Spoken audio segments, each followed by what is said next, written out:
اسی کنویں میں قسط نمبر 1۔ لڑکی کی عمر 20-21 سال تھی اور اس کی لاش کنویں سے برآمد ہوئی تھی۔ میں جب اس کنویں پر پہنچا تو لاش کنویں سے نکال کر محلے کے لوگوں نے باہر رکھی ہوئی تھی۔ خودکشی کا صاف کیس تھا، لیکن میں نے تفتیش کر کے اپنی تسلی کرنی تھی کہ لڑکی خود ہی کنویں میں کودی تھی یا اسے کنویں میں پھینکا گیا تھا۔ یہ گاؤں نہیں، بڑا قصبہ تھا جو دیہاتی علاقے میں شہر کہلاتا تھا، اور یہ تحصیل ہیڈ کوارٹر تھا۔ اس میں بجلی تو تھی لیکن پانی ہر گھر میں نہیں تھا۔ بہت کم لوگوں نے گھروں میں سرکاری نلکے لگوائے ہوئے تھے۔ اکثر لوگوں نے صحنوں میں کنویں بھی لگوائے ہوئے تھے۔ باقی گھروں میں معاشی بہشتی پانی ڈالتے تھے۔ 3 محلوں میں سرکاری کنویں کھودے ہوئے تھے۔ عورتیں اور معاشی ان سے پانی لیتے تھے۔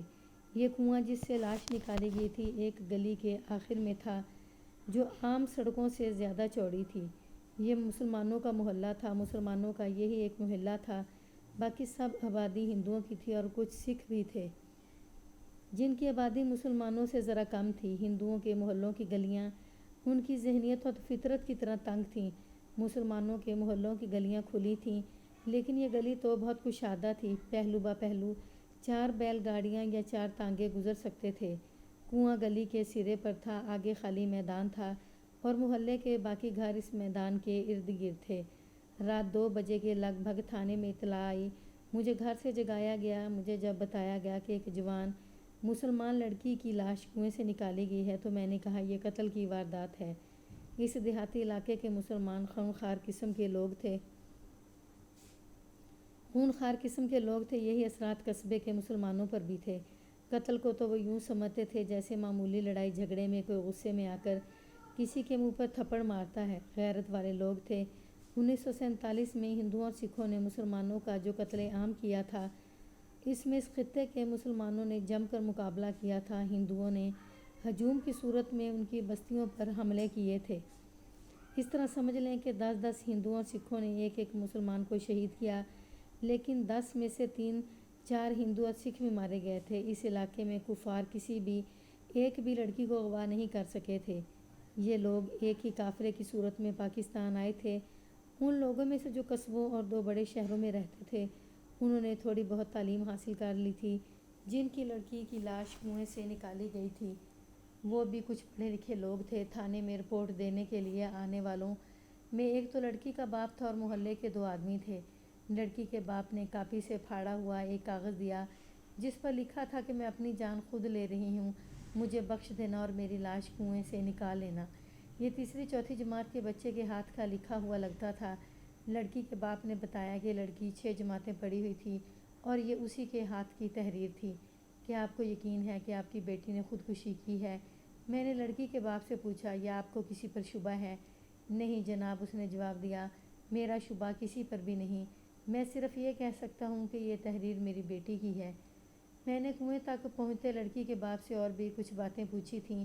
لاش کنویں کے پاس چارپائی پر پڑی تھی۔ کنویں کے چبوترے پر 2-3 لالٹینیں رکھی ہوئی تھیں اور 2 آدمیوں کے ہاتھوں میں بھی لالٹینیں تھیں۔ میرے پاس ٹارچ تھی۔ میں نے لڑکی کے باپ سے پوچھا کہ اسے کس وقت اور کس طرح پتہ چلا تھا کہ اس کی بیٹی کی لاش کنویں میں پڑی ہے یا کنویں سے نکالی گئی ہے؟ گلی میں شور ہو رہا تھا، باپ نے جواب دیا۔ میری آنکھ کھل گئی۔ گلی میں دوڑنے کی آوازیں بھی سنائی دے رہی تھیں۔ میں باہر چلا گیا۔ بہت سے لوگ کنویں کے چبوترے پر کھڑے تھے۔ 2 آدمیوں کے پاس لالٹینیں تھیں۔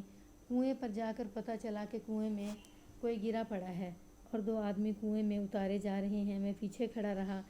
تھوڑی دیر بعد میرا چھوٹا بیٹا بھی جاگ گیا۔ 2-3 اور لالٹینیں بھی آ گئیں۔ میرا بیٹا مجھے ڈھونڈ رہا تھا۔ اس نے کہا کہ مجھے اس کی ماں بلا رہی ہے۔ میں گھر گیا تو بیوی نے بتایا کہ ہماری بیٹی گھر نہیں ہے۔ شور پر محلے کی عورتیں بھی نکل آئی تھیں اور ایک جگہ اکٹھی ہو گئی تھیں۔ میں نے بیوی سے کہا کہ وہ ان عورتوں میں ہوگی۔ بیوی نے بتایا کہ وہ عورتوں میں دیکھ آئی ہے۔ میری بیوی بہت گھبرائی ہوئی تھی، وہ لڑکی کو تلاش کر چکی تھی۔ اس نے کہا کہ جاؤ، جا کر دیکھو۔ میں کنویں پر گیا اور چبوترے پر چڑھ گیا۔ کنویں میں سے ایک آدمی کی آواز آئی کہ عورت ہے۔ میرا بیٹا پھر آ گیا۔ میری بیوی نے مجھے بلایا تھا۔ میں گیا تو بیوی رو رہی تھی۔ اس نے مجھے یہ کاغذ دیا جو میں نے آپ کو دیا ہے۔ میری بیوی اندر گئی تو اتفاق سے میری بیٹی کے تکیے کے نیچے سے ایک کاغذ نکلا۔ باپ کنویں پر آیا، لاش نکالی جا چکی تھی۔ یہ اس کی بیٹی کی ہی لاش تھی۔ لڑکی نے جس طرح کنویں میں چھلانگ لگائی اس کا ایک عینی شاہد مل گیا تھا۔ وہ دوسرے محلے کا ایک معزز بزرگ تھا۔ رات تقریباً 1 بجے کا وقت تھا۔ وہ شخص اپنے ایک رشتہ دار کے گھر سے اپنے گھر کو جا رہا تھا۔ اس کا رشتہ دار قریب المرگ تھا۔ وہ اس کے پاس بیٹھا رہا تھا۔ وہ کنویں سے 15-20 قدم دور میدان میں سے گزر رہا تھا۔ رات کا اندھیرا گہرا تھا، گلی کی بتی دور تھی۔ اس شخص نے کنویں کی طرف دیکھا۔ اسے کنویں کے چبوترے پر ایک عورت دکھائی دی۔ دوپٹے سے پتہ چلتا تھا کہ عورت ہے، ورنہ پہچاننا مشکل تھا کہ مرد ہے یا عورت۔ یہ شخص اپنا راستہ دیکھتا چند قدم آگے گیا تو اسے کنویں میں سے دھڑام کی آواز آئی۔ کنواں خاصا چوڑا اور کھلا تھا، آواز گونجدار تھی۔ اسی بزرگ آدمی نے کنویں کی طرف دیکھا۔ 1 منٹ پہلے اس نے چبوترے پر ایک عورت کھڑی دیکھی تھی، وہ اب وہاں نہیں تھی۔ وہ دوڑ کر کنویں پر آیا۔ کنویں میں سے صاف آوازیں آ رہی تھیں، جیسے کوئی ہاتھ پاؤں مار رہا ہو۔ اس آدمی نے شور مچایا، باہر آؤ چوکیدار، چوکیدار! اور ایسے ہی اس نے چوکیدار کو اور محلے والوں کو پکارا۔ چوکیدار کہیں دور تھا، وہ آ گیا۔ اس بزرگ کے کہنے پر چوکیدار نے ساتھ والے مکان کے دروازے پر دستک دی۔ وہاں سے 2 آدمی نکل آئے۔ اس طرح شور بڑھتا گیا اور جاگ جاگ کر کنویں پر لوگ اکٹھے ہونے لگے۔ اگر لڑکی اپنے تکیے کے نیچے اپنی تحریر چھوڑ کر نہ آتی تو شک کیا جا سکتا تھا کہ لڑکی کو کسی نے کنویں میں پھینکا ہے۔ ایک تو وہ تحریر چھوڑ آئی تھی اور دوسرے وہ اپنے بستر پر نہیں تھی، اسے کوئی گھر سے اٹھا کر نہیں لایا تھا۔ لڑکی کی لاش 2 آدمیوں نے کنویں سے نکال لی۔ میں نے لاش پوسٹ مارٹم کے لیے بھجوا دی اور موقع پر جو کاغذات تیار کرنے تھے کر لیے۔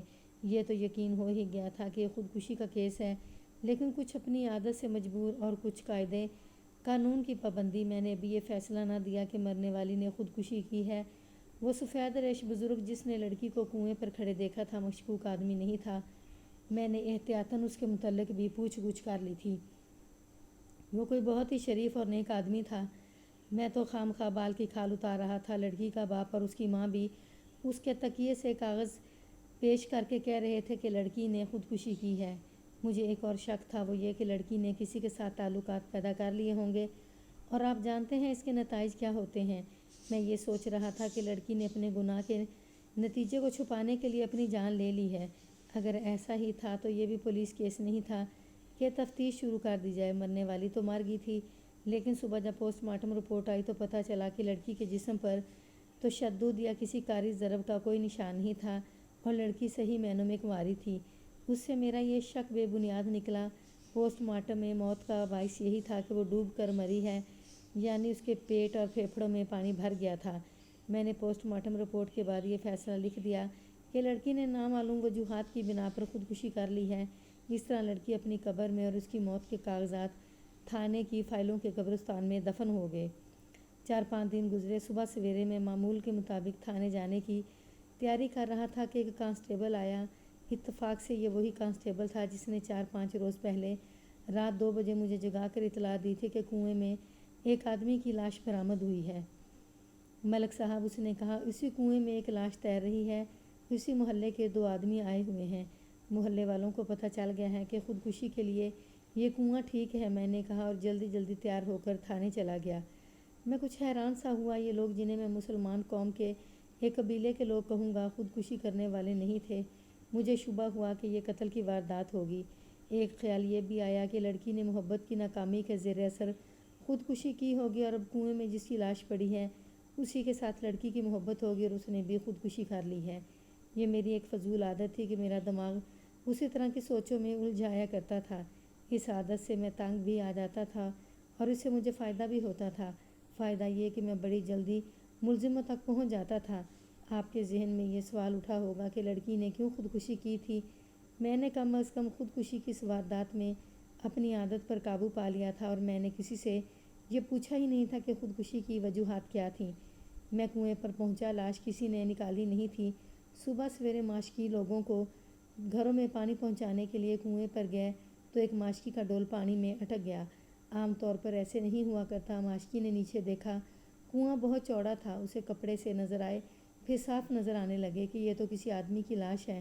ماشکیوں نے محلے والوں کو بتایا۔ بہت سے لوگوں نے آ کر کنویں میں جھانکا اور 2 آدمیوں کو تھانے بھیج دیا۔ اس محلے میں ایک ریٹائرڈ صوبیدار میجر رہتا تھا۔ اس نے پولیس کا رول ادا کیا اور ایک نشانی کو وہیں پڑا رہنے دیا۔ ایک ماشکی نے بتایا کہ کنویں کے چبوترے پر یہ ریشمی رومال پڑا ہوا تھا جسے ماشکی نے پڑا رہنے دیا۔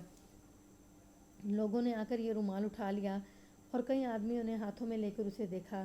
اتنے میں ریٹائرڈ صوبے دار میجر آ گیا۔ اسے پتہ چلا کہ رومال چبوترے پر پڑا ہوا تھا تو اس نے ماشکی سے کہا کہ یہ رومال اسی جگہ رکھ دو جہاں یہ پڑا ہوا تھا۔ اس طرح یہ رومال میرے ہاتھ میں آ گیا۔ آج کل ایسے رومال نہیں ملتے۔ اس وقت خالص ریشم کے رومال ہوتے تھے، 1 گز چوڑا، اور اتنا ہی لمبا رومال لپیٹو تو مٹھی میں اس طرح آ جاتا تھا جیسے 2-3 انچ کاغذ کا ٹکڑا مروڑ کر مٹھی میں لیا ہوا ہو، لیکن مضبوطی ایسی کہ دائیں بائیں کتنی ہی زور سے کھینچو پھٹتا نہیں تھا۔ یہ عام طور پر شوقین نوجوان گلے میں ڈال کر رکھتے تھے اور یہ تحفے کے طور پر بھی دیے جاتے تھے۔ مجھے جب بتایا گیا کہ یہ رومال پہلے ہی یہاں پڑا ہوا تھا تو میں نے اسے قبضے میں لے لیا۔ اسے کھول کر اچھی طرح دیکھا کہ اس پر شاید کسی کا نام کاڑا ہوا ہو۔ اس سے بہت پہلے کا واقعہ ہے کہ ایک رومال نے مجھے قاتل تک پہنچا دیا تھا۔ شاید میں کہانی آپ کو سنا چکا ہوں۔ میں نے کنویں میں اترنے والے آدمی بلوائے، وہ جانتے تھے کہ کنویں میں سے لاش کس طرح نکالی جاتی ہے۔ اس سے پہلے بھی وہ ایک لاش نکال چکے تھے۔ لاش باہر آئی تو لوگوں نے فوراً شناخت کر لی۔ یہ تو گلباز ہے، ایک آدمی نے کہا۔ سب دیکھنے والوں نے اپنے اپنے الفاظ میں تائید کی کہ یہ گلباز ہے، اور تقریباً سب نے افسوس اور حیرت کا اظہار بھی کیا کہ اسے کون کنویں میں پھینک گیا ہے۔ خدا کو یہی منظور تھا۔ بیچارے کی اسی طرح لکھی تھی، سب پیچھے ہٹ جاؤ۔ صوبے دار میجر نے چارپائی پر رکھی ہوئی لاش کے گرد جو آدمی جمع تھے انہیں پیچھے دھکیلتے ہوئے مجھے کہا، ملک صاحب آپ اپنی کارروائی کریں۔ آپ کا کیا خیال ہے صوبے دار میجر صاحب؟ میں نے کوئی اشارہ لینے کی خاطر اس سے سوال پوچھا۔ کیا اس نے خودکشی کی ہوگی؟ صوبے دار میجر کوئی جواب سوچ ہی رہا تھا کہ مجھے لاش کی گردن کے ارد گرد نیلا سا نشان نظر آیا۔ میں نے کہا کہ لاش کے پیٹ اور سینے پر 2-3 آدمی دباؤ ڈالو۔ لاش کا منہ کھلا ہوا تھا اور آنکھیں بھی کھلی ہوئی تھیں، بلکہ کچھ زیادہ ہی کھلی ہوئی تھیں۔ 2-3 آدمیوں نے پیٹ اور سینے پر ہاتھ رکھ کر دبایا۔ میں لاش کے کھلے ہوئے منہ کی طرف دیکھ رہا تھا۔ میں نے کہا کہ اور زور سے دباؤ۔ انہوں نے اور زور سے دبایا۔ چھوڑو، میں نے کہا، چارپائی تھانے لے چلو، لاش پوسٹ مارٹم کے لیے جائے گی۔ یہ قتل کی واردات تھی۔ مقتول کے گلے میں رسی یا کپڑا ڈال کر اسے پھانسی دی گئی تھی۔ جب یہ مر گیا تو لاش کنویں میں پھینک دی۔ اگر یہ خود کنویں میں کودا ہوتا، یعنی زندہ کنویں میں گر پڑتا، تو اس کے پھیپھڑوں میں اور پیٹ میں پانی بھرا ہوا ہوتا۔ میں نے گردن پر نشان دے کر کہا تھا کہ اس کے پیٹ کو دباؤ۔ میں اپنا شک یقین میں بدلنا چاہتا تھا کہ یہ قتل کی واردات ہے، خودکشی نہیں۔ اس وقت میرا خیال اس ریشمی رومال کی طرف آیا جو کنویں کے چبوترے پر پڑا ہوا تھا۔ کچھ اس طرح کا خیال آیا کہ مقتول کا گلا اسی رومال سے گھونٹا گیا ہے، لیکن رومال پر کوئی نام یا نشان نہیں تھا جس سے قاتل تک پہنچنے کا اشارہ ملتا۔ میں نے وہیں بیٹھ کر تفتیش کرنی تھی۔ لوگوں نے ایک بیٹھک کھلوا دی اور میں وہاں جا کر بیٹھ گیا۔